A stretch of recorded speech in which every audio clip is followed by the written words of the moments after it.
As if picking a field of study itself is not hard enough, the next decision we have to make as first time job entrants is which kind of job to take.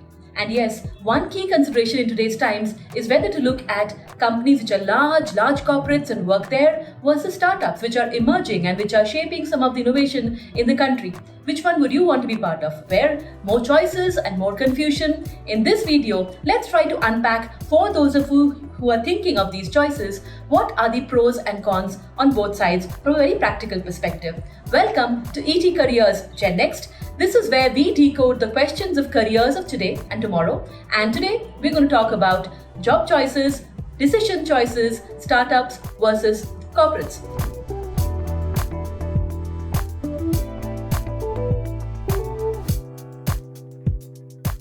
Let's look at startups. So obviously, startups have been shaping this growth story of India for quite some time. There are innovative startups. We know many of them. They have become unicorns. India has been one of the countries which is showing high growth. And of course, despite the funding winter and the fact that many startups are still looking at options to become profitable, startups have kind of ignited the collective imagination of more would-be entrepreneurs and would-be entrepreneurial minds. So working in a startup, what are the pros and cons?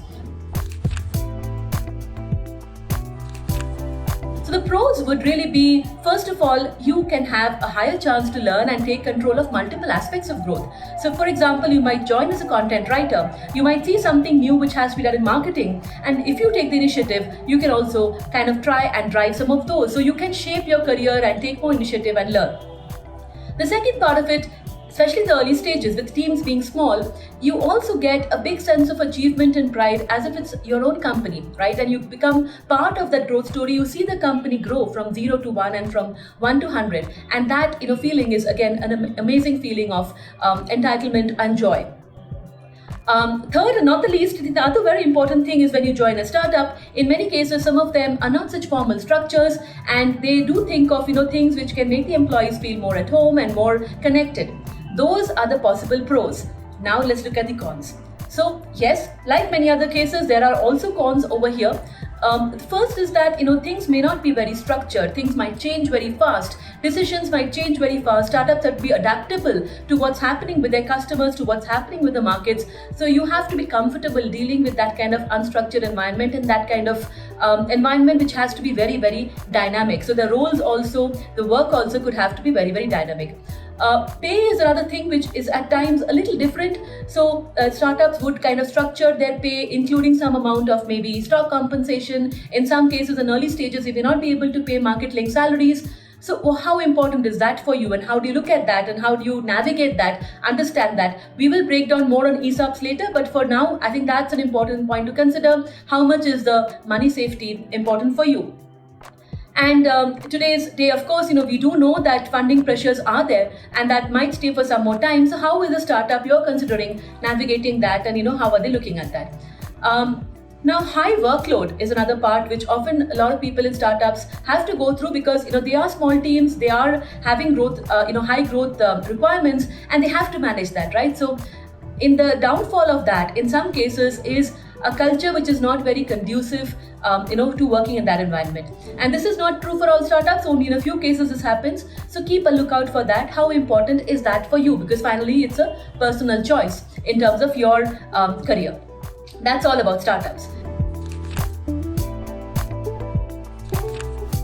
Coming to corporates now, corporates are these large companies, well structured, through many years, some of them even hundreds of years. They have perfected this art of managing complex ecosystems and serving customers, etc. So joining them is a completely different experience altogether as a fresher. So what are the positives? The first is the brand association. Joining a well-known company, say I work in company X and I work in company Y, that itself is a brand association which we recognized in many places, and you felt a sense of joy and a pride of being part of that company which has probably shaped stories and shaped history for some time. Now, not just that, not just the brand association, many corporates They have structured learning programs for their employees, and they do try to take care of their employees' learning journey. And if your company, the company which you're joining, is part of that, then you get a chance to learn. Not just that, given that there are many specialized roles and many specialized divisions, the role which you are joining in, you might end up becoming a specialist in that role and go deeper and have the time to go deeper in learning and thinking through that role. So those are the positives, and some people really enjoy that. But of course, there are flip sides, and you should think about that before you make your decision. So what are the flip sides? The first and foremost is, given these complex corporate structures and hierarchies, you may not be part of every decision, and you may not be even be able to take certain decisions, and decisions have to go through certain levels of change, right? And that sometimes can slow things down, can sometimes make you feel, okay, what is happening, what am I doing? So be comfortable with that kind of decision making time and ambiguity. Again, given that companies grow over time, and they have different kinds of people internally, again there would be other people who will be doing similar roles, or they might be having competing kind of roles. So there are formal structures of performance management, but remember, you have to always match up to people who are probably trying to also build their skills and build their kind of focus in those areas.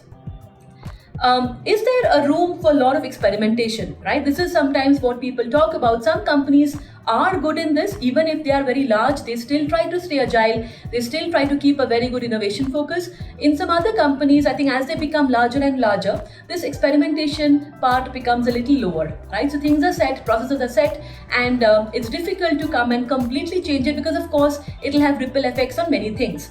So again, think about that, how important is that versus how important is structure and learning, your learning and your growth journey. So those are the pros and cons of startups versus corporates. Of course, many things are evolving, as we will keep talking about the future of work and the future of different technologies and how they'll impact work. And these nuances will keep changing, and we'll keep bringing that to you. With that, we come to the end of this video. We'll come back soon with the next version of ET Careers Gen Next. Till then, thank you for watching, and goodbye.